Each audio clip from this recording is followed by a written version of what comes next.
Hey, what's going on, everybody? Welcome back to another episode of On Tilt, the State of Black Mental Health and Policing in America. I'm Julius here with Mama Brown. Miss Dannielle, how you doing?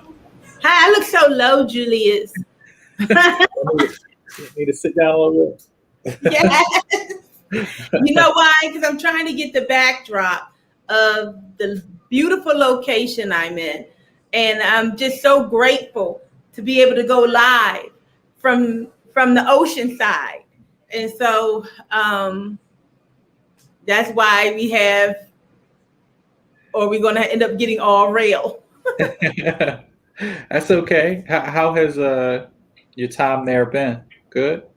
Oh my God. Amazing. I am having a beautiful, beautiful time.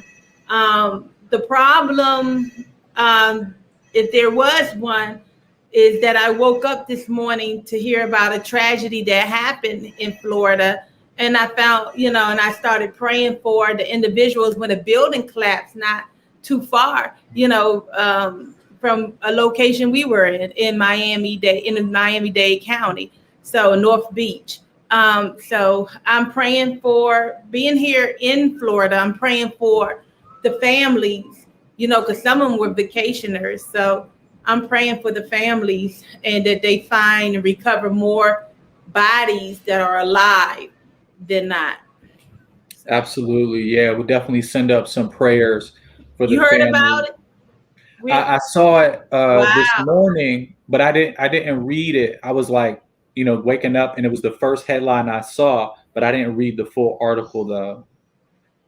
Yeah, Yeah, so we'll definitely send up some prayers. And then on that note, let's make sure we take our moment of silence absolutely. to honor the folks who aren't with us today.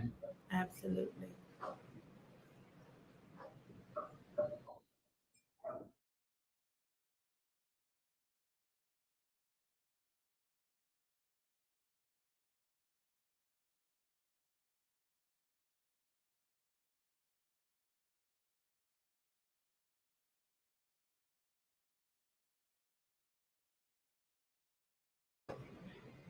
Right. Thank y'all for that. We appreciate it. So, Miss Danielle, we are getting toward the end of Pride Month.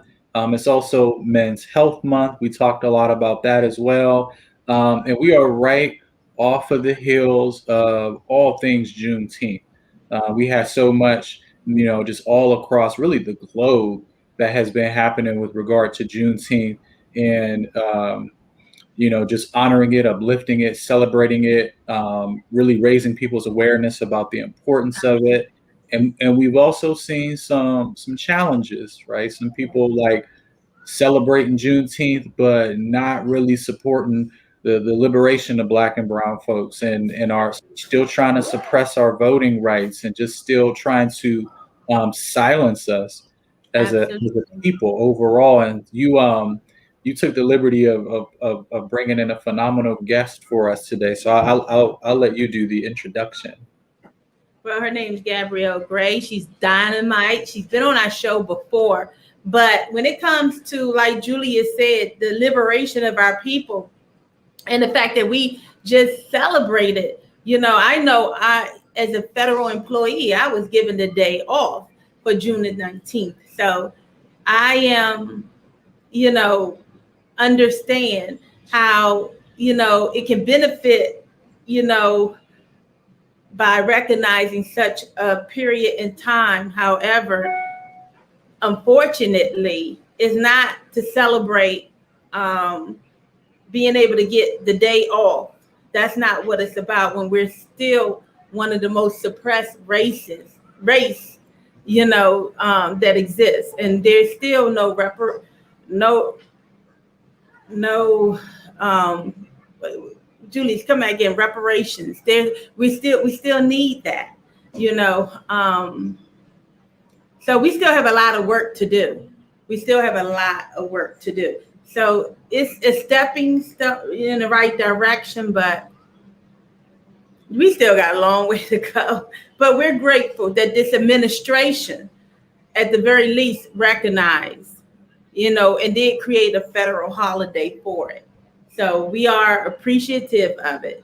we just also understand that we have so much further along to go. We're not even scratching the tip of it. We have so much work to do.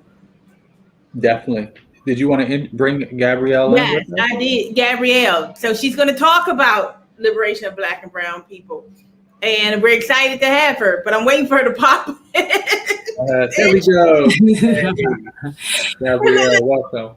Hey, everybody. How's everyone? My engineer was a little late when I said Gabrielle Gray. I was thinking you were going to pop in at that time. But The anticipation was everything, though. It was like, boom. Was it worth it? Was it worth it? Yeah, yes. Did it work? Absolutely. We're so happy to have you. We had you before. You was dynamic. We're grateful to have you.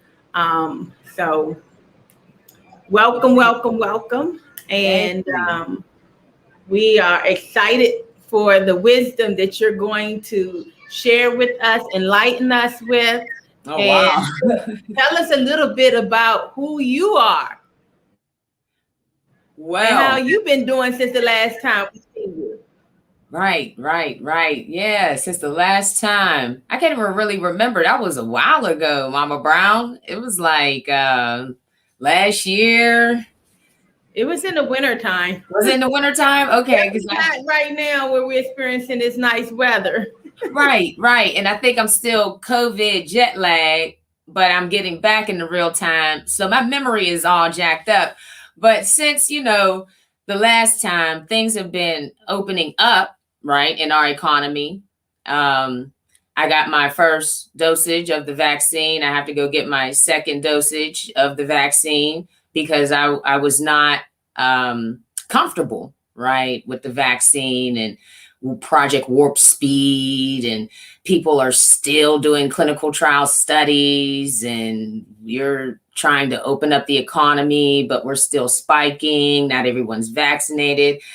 It just has been handled very grotesquely, in my opinion. However, since that has passed, and I said, okay, well, I have to start traveling, because I have to get my passport out of Philly because Pittsburgh doesn't do expedite and all these kind of things. I have to go out to Vegas and do some things. And, just getting ready, like, to get back into the world, I guess, is what I've been doing. Just kind of getting all my ducks in a row. The stuff that I haven't been using in a while, it might have expired. I'm trying to get back up on that and, just trying to get back. Get my network back. I had to get back out there, start networking, give me some new business cards, that kind of stuff. It's not an exciting life all up and through here, long story short. Okay, so when you got your vaccine, how did you feel? Because I'm sure it's kind of on the latter end for you where everyone probably is vaccinated and you probably took your time, was like, I don't know. Were you one of those I don't know people? Right. Me, scrutinize everything. And so it came to the point where it was beyond scrutinizing, and it was to the point where it was either, I don't get a chance to participate in the world, or I get a chance to participate in the world. And it really has come down to that, where it's almost forcing people to make those type of decisions. If they want to be included or inclusive of travel and going places, that they're making it difficult for people who are not vaccinated, to be able to, participate in activities beyond their own home. So. Right. And it's just, that's why I said it's been handled pretty grotesquely, if you ask me, long story short. And when it comes down to, our we're supposed to be the greatest nation in the whole wide universe, right? And we're making decisions about our lives. Like, I wish I could show y'all. I broke out after my vaccine. Now, I'm not going to blame it on my vaccine. However, because, it's crazy.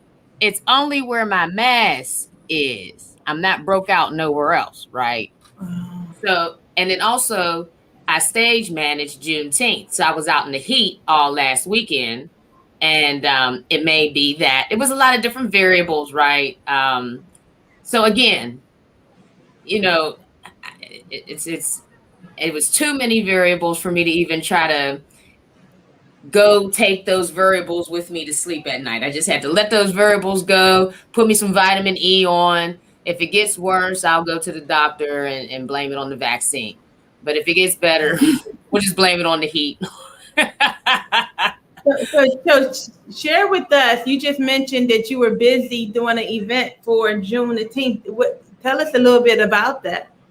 Yes. So I worked with B. Marshall, who's the greatest of all time, right? He's the giant promoter, right? He's number one in his game, and he is an organizer. He's the lead organizer, founder of our Juneteenth celebration here in Western Pennsylvania.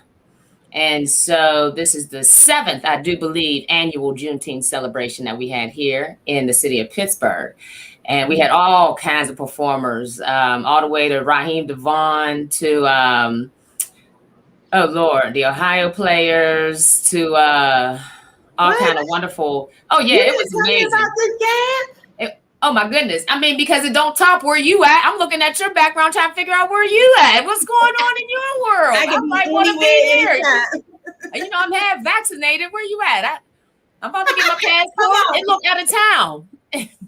That don't look like DC. It definitely not DC. That don't look like Pittsburgh either. That don't look like the Hill. Nah, it looks a little bit like Florida. Oh, okay. Yes.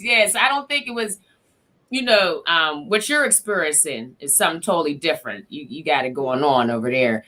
So yeah, I would have took a pit stop there for that. That sounds you should have. exciting. I wish you would have known. Next time I'll share, because I want everybody to know this weekend is the Black Music Festival down at the Point. And what time it start? It's like at 1 p.m. to 10 p.m. Okay, I'll be there. Thursday to Sunday. This Thursday to yes, because it'll be, because okay, let's see, Juneteenth we had like Big Daddy Kane and who else was there for Juneteenth last weekend? Rakim. Yep, yeah. That's right, Julius. Rakim. You know about it too. Yeah, and I know about it. I mean, see, you all have not fully adopted me yet. Right. The fact that I live there part time, you all have not fully adopted me because no one keeps me in the loop. Well, the thing talking about B. Marshall, like it was like everywhere. Everybody was sharing it and posting it. So I just assumed you would have saw it at some point. I did too. I really did. I was presumptuous. I don't know how you're in the loop. Wow. Maybe you'll be here for the grand finale. Yes. I'll be there, and I'm going to come find you guys. I don't know. Julius, are you coming out the house yet? Me? Yes. Yeah, I'm outside. I'm back outside. Yeah, okay. I'm everywhere now. Okay. I'm looking for Gabrielle on Saturday at the Point. Good. Gabrielle, can you say a little bit more about what that experience was like at Juneteenth? Like, you know we had the amazing musical acts, and you got a lot of folks out. Do you feel like from a freedom, from a liberation, from a Black excellence standpoint that was the energy, that was the vibe, that's what the experience was at Juneteenth? Absolutely, yeah. I mean, you know what, and what I will say is, see, we're in a really evolutionary space right now where I don't want to speak empirically about anything and try to define anything. So with regards to, was it a space of liberation and freedom? Yes. However, it was in the package of family and community. It was really nice. It was really the first step that we really need to begin the healing process so that we can get to that revolutionary space of physically picking up arms for our liberation and our freedom. You know, it was beautiful. All ages, all the races, and it's downtown too, right? Because see, this is one of the things that about Juneteenth. I hear some people in the community say, because, you know, I'm also in the festival circuit. I am the executive director of Harambe Ujima Black Arts and Culture Association, and we do the Harambe Ujima Black Arts Festival, which it will be Saturday, August 7th this year. We're only going to do a 1 day this year because of COVID. And then in 2022, we'll go back to our 3 day. But because I'm in the circle, there's always conversations about where Black festivals and these kinds of festivals that preserve our culture and heritage, where should they really go downtown? Is that exemplary of Black liberation and freedom?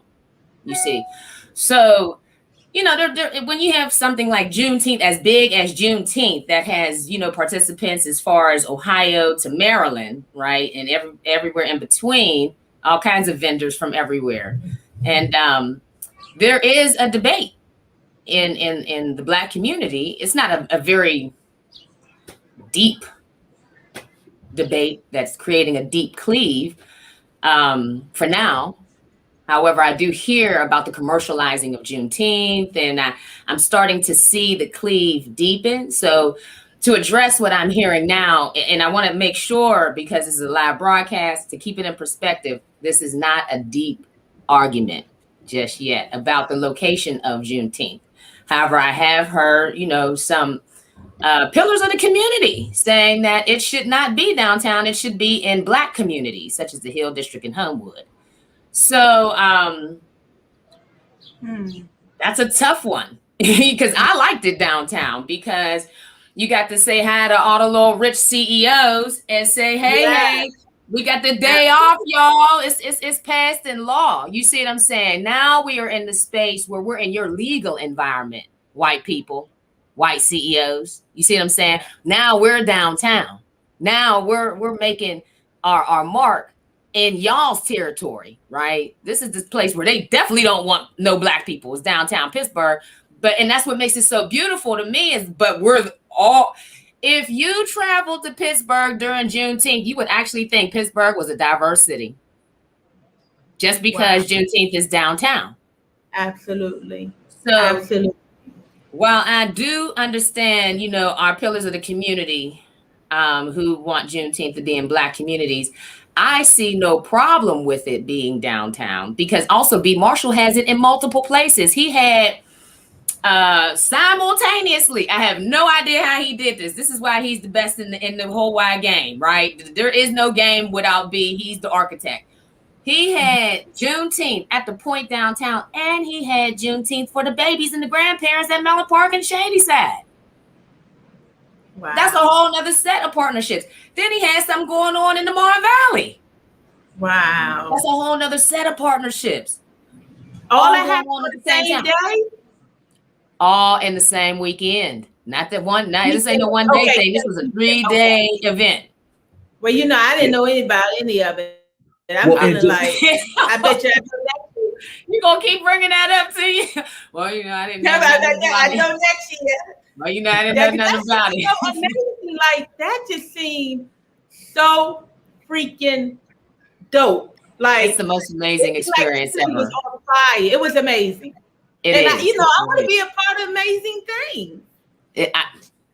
I thought you were a part of it. I saw everybody, and if I saw you, because I had staged the Liberty Avenue stage, right? So if I saw you, because that was the vendor area, I'm shouting out community. You know what I'm saying? So if I see family, what's going on? If I see you, Mama Brown, I'm like, what's up, Mama Brown? What's going on, community? What's up? You see what I'm saying? If I seen Julius, what's up, Julius? What's up, community? I didn't see you, Julius, or else I'd have shouted you out. You must have been over there with the cool people at the main stage.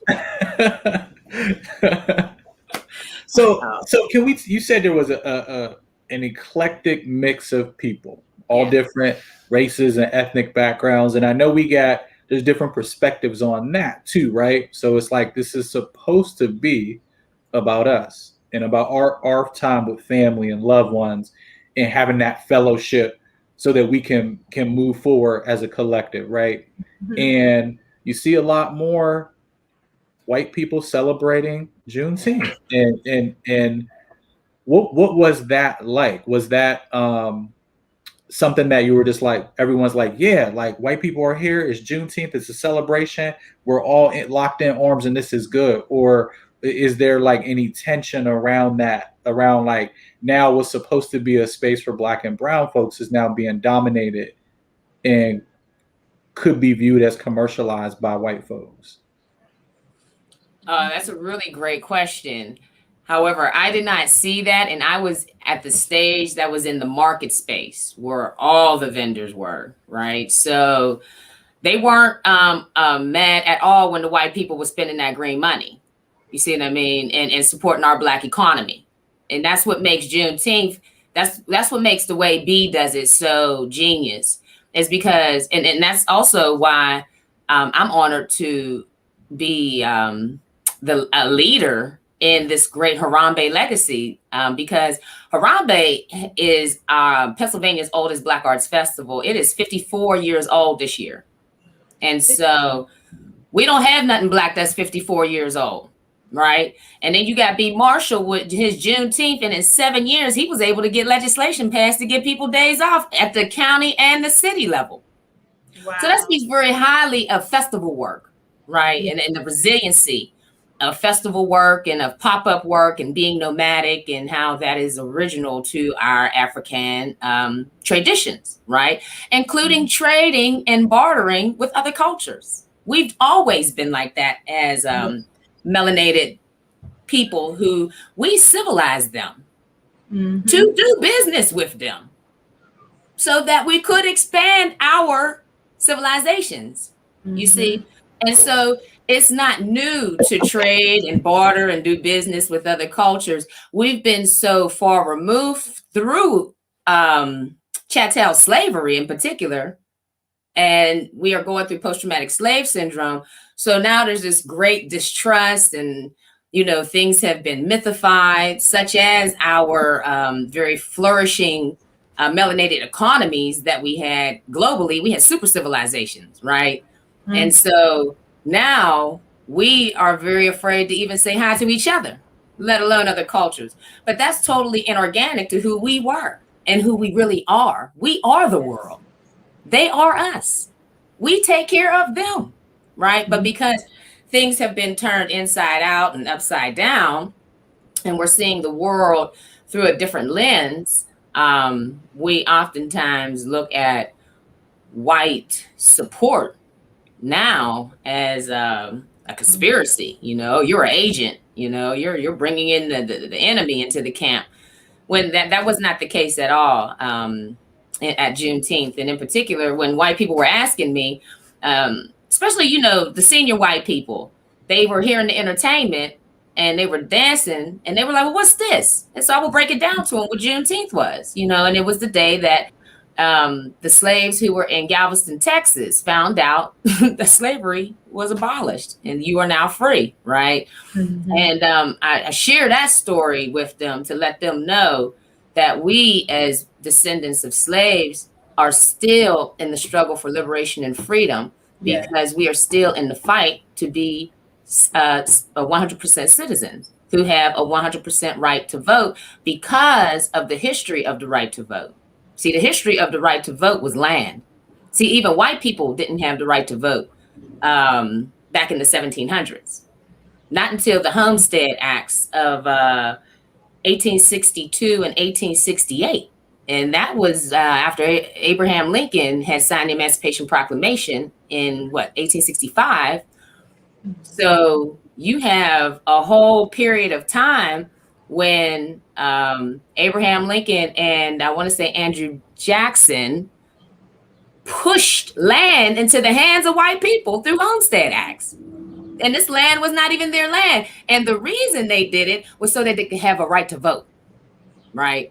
And so because we're so far removed from things like land ownership, which give us a right to vote, is very evident through the passing of the Homestead Acts of 1862 and 1868, it's very clear that the Emancipation Proclamation was a labor dispute, right? That really had nothing to do with freeing slaves. It had everything to do with ensuring labor, right? So now we're talking about labor and land ownership. That's what gives you the right to vote here in America, in this world of democracy, right? And so that's what I always have to share with people at Juneteenth, the story of when we found out we were free. See, this is why we still behind. We found out late. When freedom, when slavery was supposedly abolished, when it really wasn't, it was just, transformed into the 13th Amendment. And now we're dealing with the criminal justice system that is incarcerating so many of our people and doing another form of human trafficking, right? Such as chattel slavery. That's human trafficking as well, right? So no one comes from this history in America. And we have to be very clear on our history so that we can recite it to people when they ask us about it. And Juneteenth is that wonderful place where if you're not clear on it, you're going to end up clear on it. And then you could become a disciple of your own heritage. Yeah. And have your own sense of pride and start to build your own sense of pride. And things like Juneteenth are those spaces. There's no, I don't see anything wrong with celebrating Juneteenth. I don't see anything wrong with uplifting any portion of our struggle to the masses. We commemorate the assassination of Malcolm X. I don't see nobody having no problem with that. Martin Luther King, a lot of things. Luther King, we commemorate the assassination of Martin Luther King. I don't see no problem with that, and nobody's having a problem with it being a federal holiday. I think what the problem is it's so much that has happened to us. That I think people are not saying so much they have a problem. They're just saying it's still not enough. That's kind of what I'm picking up is still not enough. What about Tulsa? What about what happened there? What about the whole community was burnt down? People's properties was taken from them and their they still can't bounce back. And we're talking about the second generation of those that experienced that in Tulsa. They still talk about how they can't get jobs. They're still talking about, how their land was taken from them. They're living in poverty. They're still talking about it till to this day. And we're saying, where's the money going? Because this has been documented. This has happened. And why aren't we taking care of that? So, sorry. So it's hard to celebrate. Mm-hmm.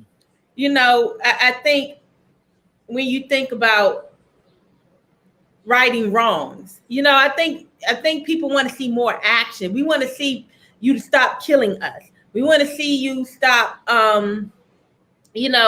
like you said, the prison institution incarcerating us, removing voting booths in key Black communities. They're always broken. And then they're shutting down sites and making it more inconvenient for people to get to. Like this is happening right now. Because they realize how powerful our vote was during these past couple of elections. Mm-hmm. And so now they're developing plans to mute us in certain communities. Mm-hmm. Mm-hmm. Mm-hmm. Mm-hmm. And unfortunately, it's nothing new. They always been doing it through the poll tax, and then they, got rid of the poll tax. But now they do. They got this thing where it's these. They call it the machine, right? And so these the organized labor unions are in bed, allegedly in bed with the parties. The different the Democratic Committee, the Republicans, they're in bed with their organized labor groups. And one of the statewide schemes, a scandal apparently across Pennsylvania, is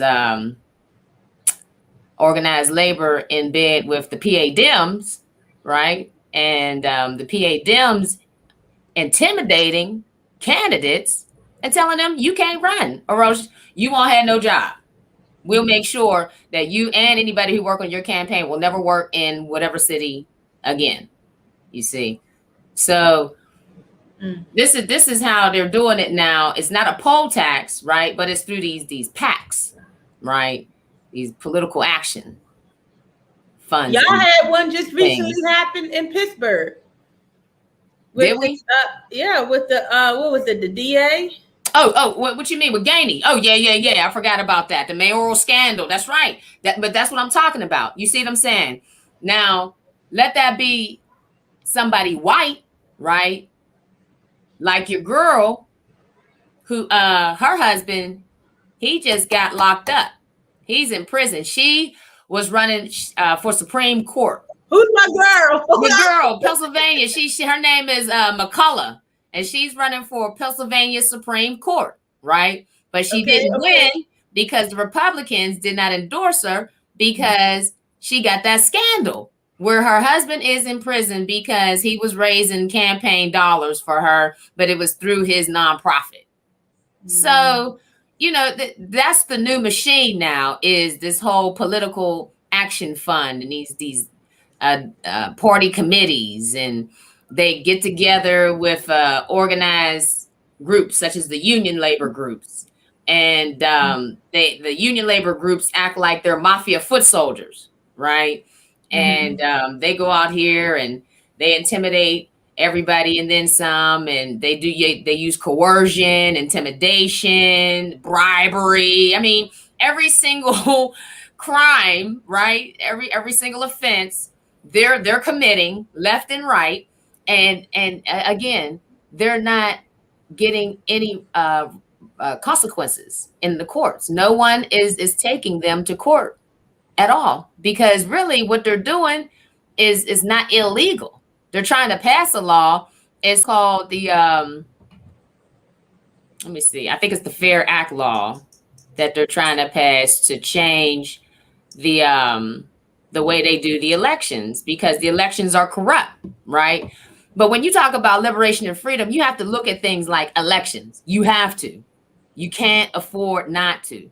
And then on top of examining things like elections and land ownership and entrepreneurship, but that really is, entrepreneurship is very closely tied into consumerism, right? Because really, at the end of the day, what is entrepreneurship? It's land ownership. McDonald's don't make money off flipping burgers. McDonald's make money off all that land that they got properties on flipping burgers at. You see what I'm saying? So at the end of the day, we also, as Black people, have to understand things like, what's the difference between spending and wasting?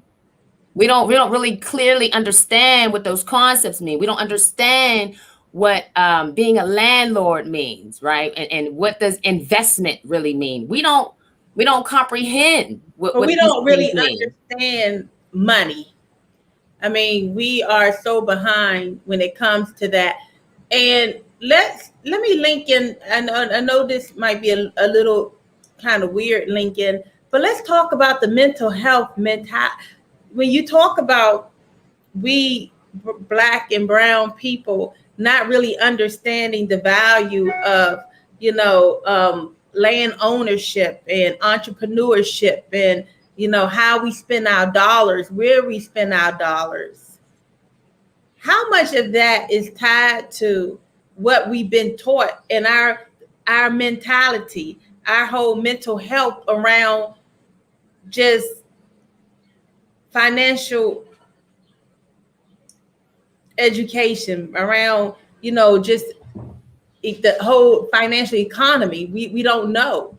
A lot of us just don't know. And some of us know more, who had an opportunity to be homeowners, had an opportunity to be business owners. We have a little bit more knowledge, but in the whole realm of things, we're still behind. We're still behind. And mentally, it's overwhelming. It really is.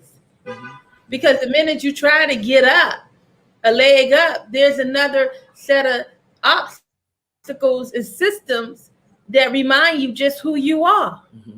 And to go back to your place or your lane and stay in your lane. So how do we overcome that? Because a lot of it, again, they speak directly to our self-esteem and our ignorance. And because we haven't built that fortitude through education and that confidence through education, we're helping with the suppression of ourselves.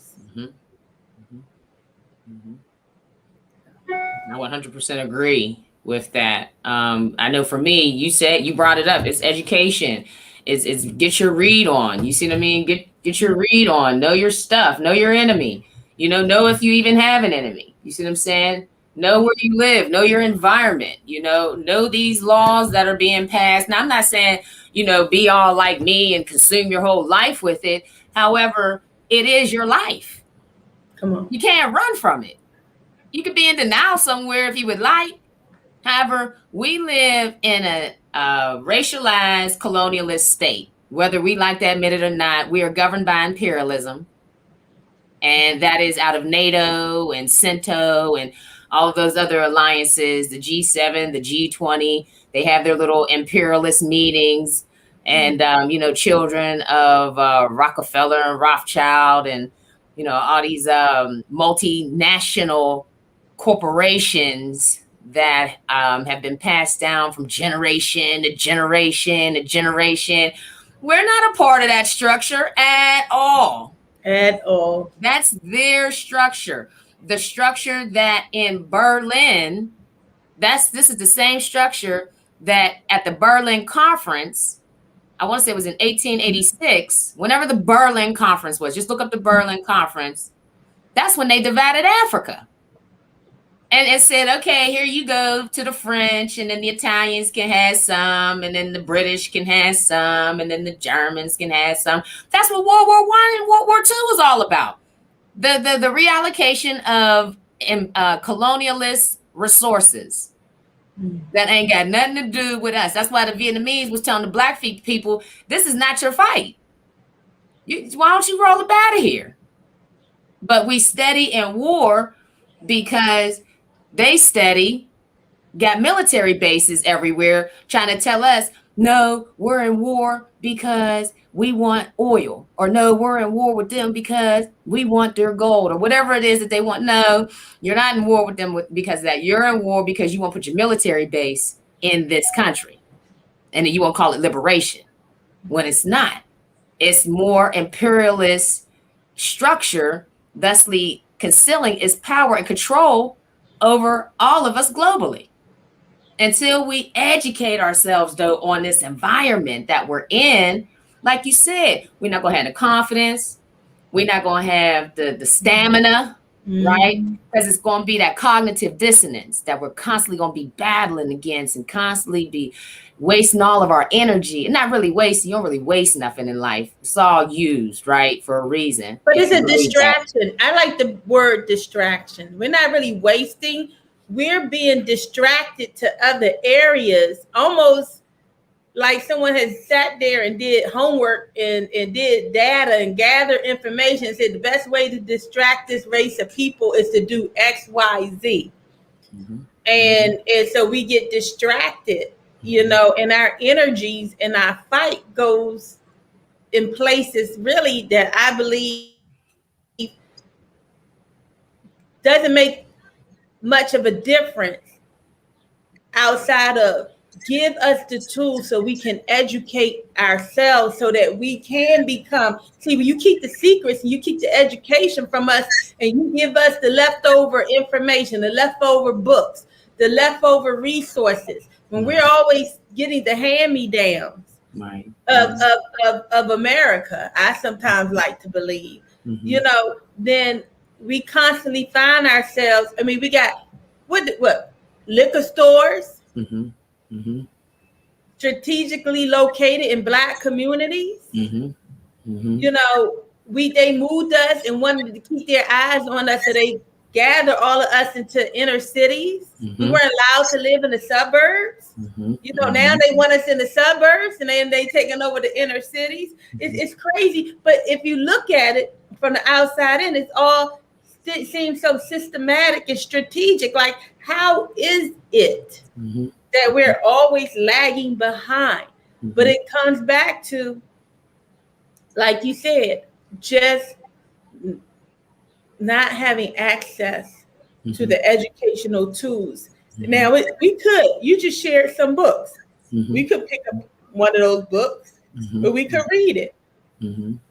But we don't even have the confidence and the foundation to say, why should we go pick up that book and read it? That's that mental health.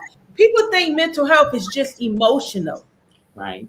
Your mental health and the state of your mental health is not just emotional, not just what the police is going on in the police. It's your state of mental health on your careers and the jobs that you are choosing for yourself, the education, how you running your family, you know, the state of our mental health. Man, we have a lot of work to do in a whole lot of areas other than just emotional. Educationally, we're mentally devastated, exhausted. You know, what do you think, Julius? I don't know. The mental health beyond emotions.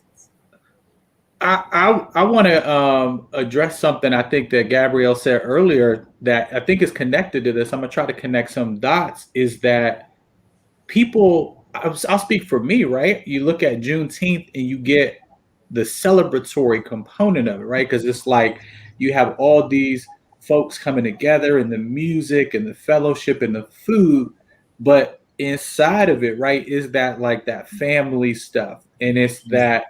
Right, it's like literally it's downtown in arguably the racist city in America, like downtown, right? Where probably I don't know what 1 to 3% of black businesses are downtown. I don't know. I'm pulling that number out of thin air, but there are many. There ain't many black and brown business owners or businesses, or a black or brown person can say we own this skyscraper downtown or this plot, right?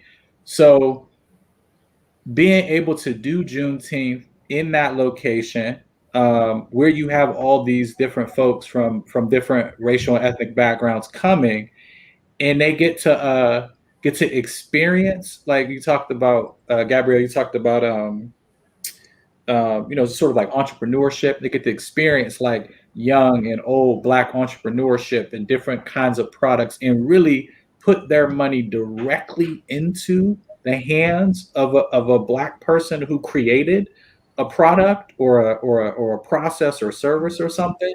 To me, and it's like that's kind of like in kind of hidden a little bit under like the music and the entertainment and all that. But once you get there, you're like, wow, I'm legitimately supporting like the black economy and supporting black entrepreneurship, which in my mind, like Gabrielle said, the money, I don't have any cash laying around, but we know what color cash is. Like it's green. And you know, if you've made an effort to come there and you made an effort to educate yourself as a non-black person, and then you pulled money out of your pocket to support me, that to me is like a part of the process, right? I guess that's what I'm trying to extract from here. Like, it's not just Juneteenth, but year after year, and now we're going on year 8 and going on a decade. Like now, legislation is actually being passed as a result of this event and this festival, right? But at that event and leading up to it, I'm sure Gabrielle and B. Marshall and now everybody else, right? Y'all got politicians and y'all got people that are like, we need to put Juneteenth and what it means at the forefront, so that year 8, now we can start to see not just, all right, it's a holiday, but what happens at year 8? Now we maybe there is more land ownership for Juneteenth things, and year 9 there is, you know, more black businesses as a result of Juneteenth. Like, so I guess I'm just looking at like just stretching out the process of like, sometimes we don't even see or acknowledge the progress that's happening. And that just, when Gabrielle was talking, I was like, wow, because when you see the Juneteenth flyer, I'm like, ooh, Raheem Devon. I'm looking at all the acts, but not necessarily thinking about the fellowship and like the conversation and the movement that happens in these 3 to 5 days. Like you can have a year's worth of movement in 3 to 5 days worth of conversations, to now you got, you know, people going back to like Shady Side and Fox Chapel and Upper St. Clair, and they're like, damn, like what I've been reading about and what I've been hearing and what I've been fearing about Black people is false. Like that's not what I just felt. That felt like love to me. You know, that felt like something I was yearning for. So I'm just like thinking of all the I don't want to say unintended, but maybe like hidden positive impact of something like a Juneteenth. Like it's just that was just mind blowing to me. And I guess to your point, Miss Dannielle, like to me that mentally and emotionally for me that makes me want to be like I need to be at every Juneteenth event. Like I need to invite everybody. You need to take out $100 from your bank account or bring your card and make sure you buy something. Like everybody needs to be participating in it as a way to directly support Black culture and conversations and understanding. Like it feels like a layup. It's like a layup for people to come and like support this. And so you're saying that they would then, when participating in things like that, it would make them want to go buy the books and to learn more about their history, which gives them a healthy, perspective that helps them mentally. Because we all know in the Black community, when you're doing well and you feel like you're accomplishing things, that does something for your mental health, period. It's like exercise. It does something for you. So events like this, having it downtown Pittsburgh, exposing people, because see, sometimes we would like to stay isolated in our own community because it's safe, right? But sometimes we got to come out of that safety place and expose people and let them know who we are. We're viable citizens, just like you. Learn about us. And be marshals, like Gabrielle said, like we're out in the Mon Valley doing Juneteenth, out over here in this other neighborhood. It's like it don't just have to be down. You could be like, all right, I'm gonna go downtown for an hour or two because I got some people down there. I'm gonna go see Gabrielle. She'll shout me out. Then I'm going to the Mon Valley because I know some people all the way out there. They may not make it into downtown, but you can bounce around. And I guess I'm just saying it's happening everywhere, right? It doesn't have to be like I think. This is my personal opinion. It's we know there's dollars and cents connected to these events, right? So sometimes people are arguing for that because they want to bring that revenue and that traffic to their community. Why would you not want to have people from Upper St. Clair and wherever all these people are, Maryland and Ohio, coming to Homewood or coming to Hazelwood or wherever the case may be? Like, you want that, huh? DC would have been there. Yeah, right. You want that. So I just had a light bulb moment of like, Juneteenth is one of those experiences that is like so much more, and it touches on the economic empowerment, the mental and emotional empowerment, I think Gabrielle said something about demystifying. Like it literally like white people just show up like, wow, like this is like no words for it, right? So now it's subconsciously changing something in your mind where I'm in a space of thousands of Black people and all they're laughing, we are hugging, we're eating, we're fellowshipping, and like that I don't feel intimidated. I hope that does something psychologically. I hope it does. It's amazing what it does. I mean, I feel so healed after Juneteenth. And it's the same thing with Harambe, because Homewood needs a break, right? So that's, we do Harambe, and that's the weekend where there's no violence at all, no shootings. It's nothing but love all weekend. We never worry about robberies. We never worry about any of that stuff. You let your children go play. It's the only time you can actually live in your community and feel safe. Can we talk about that more? We got about 10 minutes, and I think that's super important. This kind of connects some of what Mama Brown was saying, some of the violence and the things that keep happening to Black people, right? Like you just said, nothing happens, like no violence happens, right? And we know we got an uptick. Every time I pick my phone up in the morning, I see a WTAE or WPXI person shot overnight, And I before I open up the article, I pray, let that not be the black person in one of our neighborhoods. As soon as you open up Homewood, Bells Hoover, like every single time. So how does it get to a point where people put the guns down during something like that? Like what? How does this event or these kind of events set that kind of tone? Yeah, that's a really awesome question. It really speaks to the power of utilizing art as that driver for socioeconomic change, especially when you are in diabolically structured systems of oppression, and genocide is one of those results out of the oppression. So out of the sickness, the post-traumatic slave syndrome in particular for descendants of chattel slavery, what we deal with here in our racialized colonialist state of the United States of America, what happens is we end up in a place of frozenness because we can't make a move. Because if you can't make a decision, then you don't move, right? And so it's hard to make decisions when you don't feel safe. Again, it goes back to the beginning when we talked about the COVID and just at the end of the day, okay, I don't feel safe, but I got to take it anyway because I got to do this and I got to do that. However, I didn't make a move, right? Because I was indecisive, right? But once I made the decision that traveling was more important, right? Then I was able to make a move. Well, the arts is that space that really helps you meditate, which allows you to speak to yourself. See, we don't get a chance to speak to ourselves ever.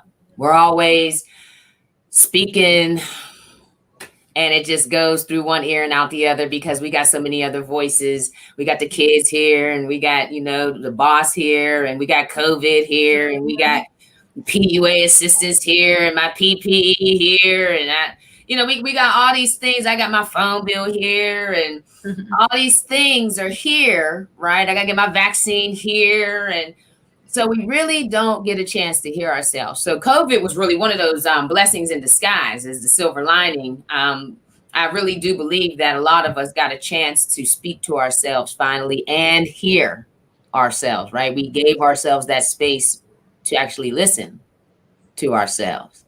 And that's what Harambe and Juneteenth, when you hear the music, right, you're instantly hypnotized. It's very real. Hypnosis is real, just like osmosis is real, and eosis, right, where it's a transfer from one place to another, which is vibration, right? That's all of life. And we have the ripple effect to prove that, right? You throw a rock in the water and it ripples out. Well, that's vibration physically. You're able to see what it looks like and you're able to see it travel. And so when we as resonant beings, right, that we have to embrace ourselves as, right? We're not embracive of really who we are because we've been enslaved spiritually, right? And once you enslave the spirit of the man, you've enslaved the man, right? And what music does, it unlocks those chakras that allow you to receive, right? And allow you to empty your vessel of worry and of strife and of hate. And I mean, it's beautiful, even at Harambe. I love every religion. I love the Muslims. I love the Christians. It's so funny to see the amount of respect, right? Because of course, each, group gonna have their little jokes about how people worship and blah, blah, blah. However, at the end of the day, the Muslims on Sunday give the Christians all the respect in the world. They participate in the space where the preaching is going. They set up their booths in the space where the gospel music is flowing. And they allow Christianity to have its space. And the Christians do the same thing for the Muslims. They allow them to have all of their Pan-African culture and all of their space. And it's really beautiful to see how music in particular soothes the savage beast. And when words can't say it, music does. And it's the love that we share. That's why rhythm and blues and gospel, and that's why it's so soulful, because we are soulful. And that's a reflection of us and the things that we really do want to say to each other. We just don't have the vocabulary. English is not our indigenous language. We've been removed. So it's very difficult for, in particular, melanated people to use a language such as English to communicate. So we have to use music. We have to use the arts. This is the universal language that will allow us to really be genuine and authentic and ambassadors one unto another. And so that's where it becomes a very beautiful space. Wow. And it becomes very transformed. Now, when is Harambe? When is that? Harambe is in Homewood. It's right where you were when I saw you on the corner at the boycott. What's the date? It's Saturday. Well, this year we're only having a 1 day because of COVID-19. And then next year we're going to go back to our 3-day festival. It's usually Friday, Saturday, and Sunday. However, this year it's going to be Saturday, August 7th. And I'll send you guys both the flyer. We're having our meeting June 30th to get all that stuff done. I'm going to come August the 7th. Yeah, well, because I was like almost brought to tears just as you were describing that, because Pittsburgh has more, we got committees for committees, right? And it's always it's a violence prevention committee, and all right, you got all these other people. I won't go into that, but what you just described was just like energy and fellowship and love. Like I almost imagine like if the negative energy was just approaching the scene, they would like hit this like invisible force field and kind of like bounce back. Like, no, we can't even enter this space because the energy, it's like protected, right? It's not protected by police. It's not protected by, it's not that. It's an energy that, it's like a force field. And to me, that energy and that force field is like fellowship, is these, sometimes it could be intangibles, right? The love, the hope, the rhythmic stuff that you started talking about. And we're always trying to create tangible stuff to protect people. And people don't care about tangible. They're going to go around it or through it or use the tangible thing to get to what they want to get to. But what you just described is like, can't be created or destroyed. And I'm just like, wow, like that is just, it's like that's the answer. Like it's not a coincidence that no violence happens at these kind of experiences. Right. It's not a coincidence that we had, I don't even know how many people, thousands I'm sure, of Black folks at Juneteenth and nobody got shot. That's not a coincidence. You know, when President Obama became president, we had a similar experience at this, I don't know what was happening in Pittsburgh, but in the Washington, D.C. area, we had similar reports, no violence because of the energy, not so much. I mean, yes, President Obama, first Black, but it's their energy behind the message. And to you all's both points, real quick, Andre Coleman wants you to name the books that you presented. Oh, absolutely. The first one is our U.S. Constitution. Get you a copy of that. It don't have to be this one. It can be any copy. They got them even online for free. I just like the book because I like to mark my books up and I like to cross-reference and things of this nature. But it's got the basics in it. We the people, the United States Constitution, Article 1, that kind of thing. So get you a copy of this because you live in America.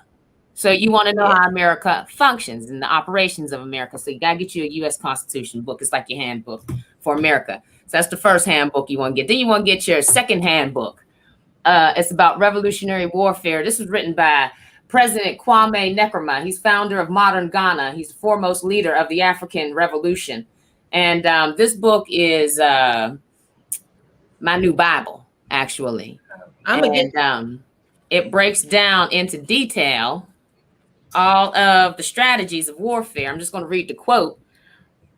He says, taking up arms for the freedom and the political unification of Africa is the final crystallization of serious study of the oppressed and the oppressor. So all I got to say to you is, if you have taken up serious study of the oppressed and the oppressor, and you think you're ready for that crystallization moment where you want to take up those arms, This is a very good book to read. It'll walk you through the whole process of imperialism, all the way to it breaks down who are the imperialists, the groups, as well as the individuals, as well as strategies for unification of Africa. And when we say Africa, we're speaking Pan-African, right? Now, in this book, he's speaking particular Africa because he's the president of Ghana. But however, these books were written in 1965. So things have changed since 1965. This other one here, another book by Kwame Nkrumah, is called Neo-Colonialism, The Last Stage of Imperialism. And this also is an excellent, excellent read, complementary to the Handbook of Revolutionary Warfare, because it breaks down in greater detail colonialism and what it looks like when that structure doesn't even have to be there anymore for it to still be operating, right? And that's what we're dealing with now. We are in what's called capitalism, which is neo-colonialism, which is the last stage of imperialism, right? So what we want to make sure of is that when we read those books, we understand that everything we thought we knew about democracy, we don't know no more. And we must be in a place where we are ready to unlearn so that we can relearn, so that we can place value and importance on things such as energy instead of money, so that we can place value and importance on our most valuable strength as melanated people, and that's our ability to unify. That is our most powerful strength. And so once we embrace that powerful knowledge that all we have to do, we ain't got to go to work, clock in 9 to 5, do all this chicken run race, follow the Gregorian calendar with all these little months in it and doing too much. That's doing too much. That's industrialized living. And we don't have to live like that. We are so powerful. All we got to do is sit around each other like this, just how we do, how I'm feeling y'all's energy. Y'all feeling my energy, and we're edifying each other, and we're reviving each other, and we're ready to go out into the world and change it. Right? Well, that's the power right there. That's why I say all power to the people. However, until we realize that all we got to do is be our beautiful melanated selves and listen to our internal selves, and listen so intently that that internal self manifests itself, right, and watch the universe conspire to bring all that is for us to us, and watch all these miracles happen all around us while we build our slice of heaven on earth. No longer do we got to wait to die to determine whether we're going to go to heaven or to hell. We can make that happen right now. As long as we start to begin to pay attention to the fact that, we're coming out of, earth energy, moving into air energy, moving into crystalline space, moving into, we want to be aware of these kinds of things, moving into a new golden era, moving out of, the information age, and moving out of that carbon-based existence, that 3D existence, and moving into space of enlightenment, right? We want to evolve for the next revolution. And so that's really where, African Americans in particular, descendants of chattel slavery, once we begin that journey of really and truly loving ourselves and working on that cognitive dissonance, and working on that Stockholm syndrome, and working on that post-traumatic slave syndrome, and working on all these beautiful things. They're not bad. They're good. It's what got us here in the first place, right?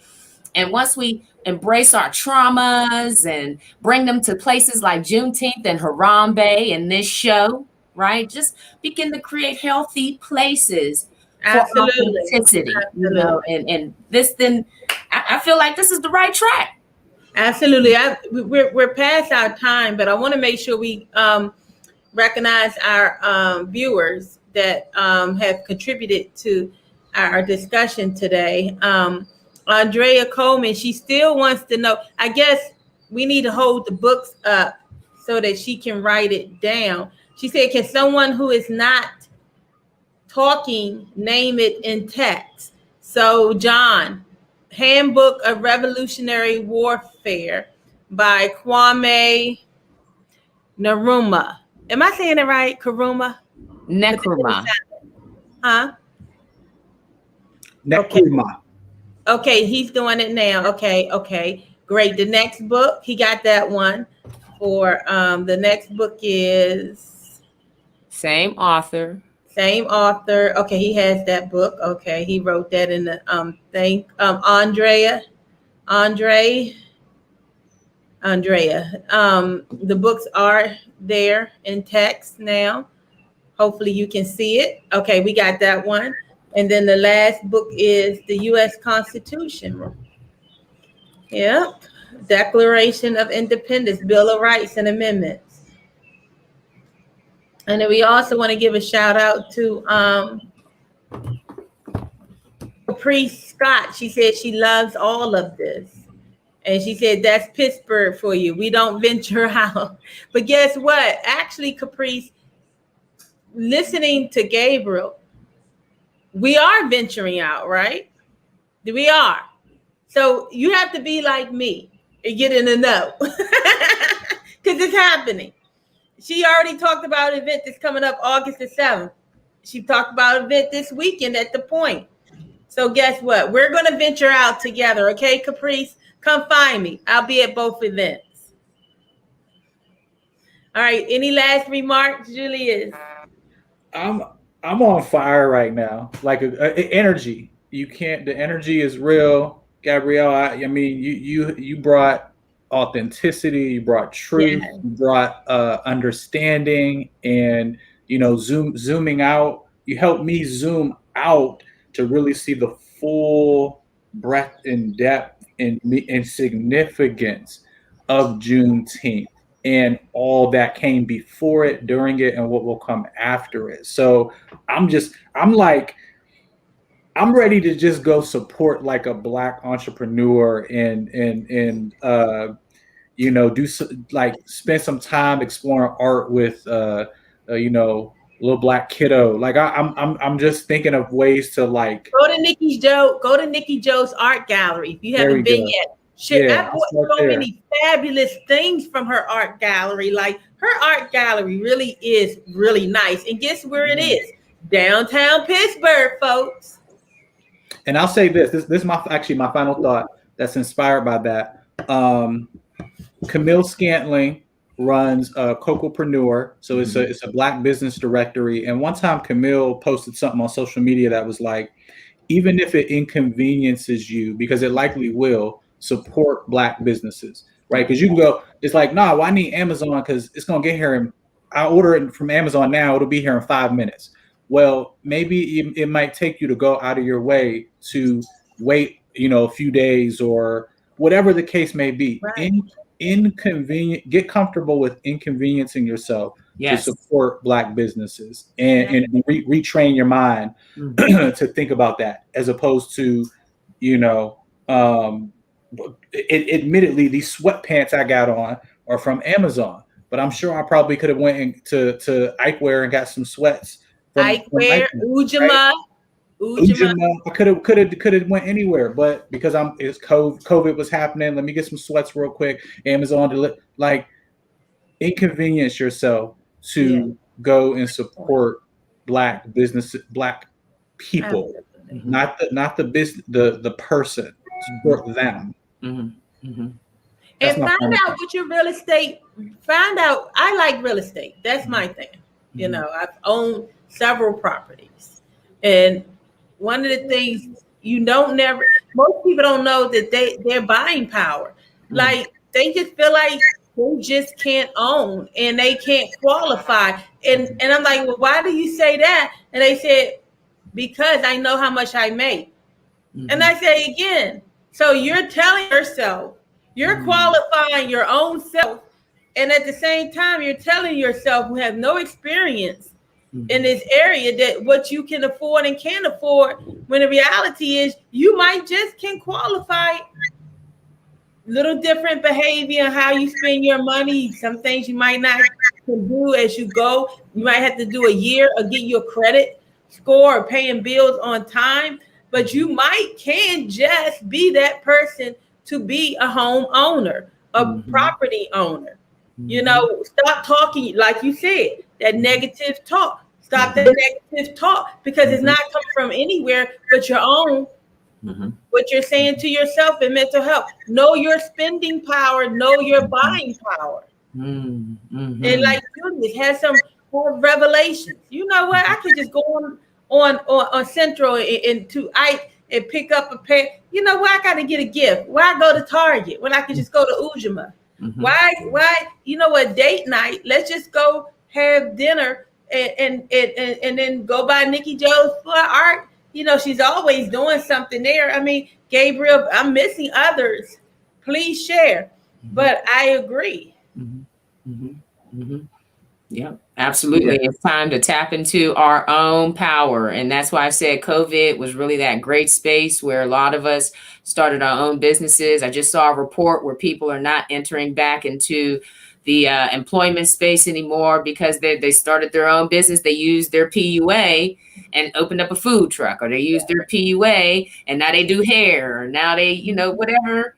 It's like me, I used my money and I expanded my production company, and now, you know, I'm moving on up. But you know, it's like you said, that internal talk, you got to talk yourself up, right? You got to be your cheerleader and make sure that you keep it positive. You're allowed to always think positively. That's a choice to allow worry in your life. It's a choice to allow negative thinking patterns in your life. That is a choice. You are allowed by the Most High to always think positive all the time, no matter what the circumstance look like. I could care less if the sky is falling. You're allowed to tell yourself that the sky is falling, but it's not going to touch my life. You're allowed to say that. That's not denial. That's you speaking it into existence. You're allowed to do these things. So, you know, I'm happy to be here. I'm all revved up. You guys got me juiced up. We'll be bringing you back. Beautiful. If you will come back, we would love to have you back. I would love to, and I'm honored. And thank you so much for sharing you guys' space with me. Likewise. Thank you for the energy. We love y'all. We appreciate y'all. See y'all next week.